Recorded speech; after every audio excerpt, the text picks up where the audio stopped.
I showed you how to create a project from scratch and then add some CSS and JS to it.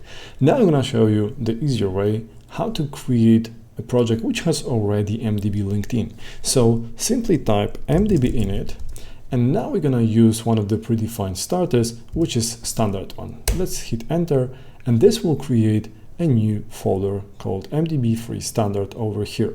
Now let's navigate to this folder and then press code and that, which will create or open Visual Studio inside this folder. If that doesn't work for you, simply open Visual Studio first and then click File, Open Folder, and search for your project.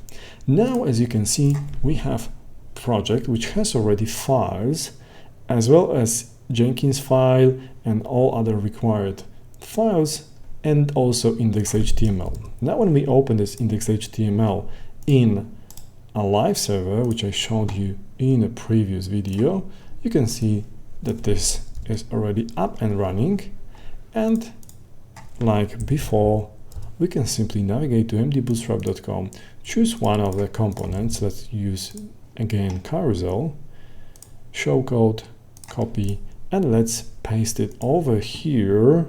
So let's say we're gonna get rid of this content over here, and we're gonna use carousel instead, and voila, as you can see, we have a working carousel. Before it was full screen because we didn't have these extra elements here, which are our container and some other extra divs, but it's pretty much the same.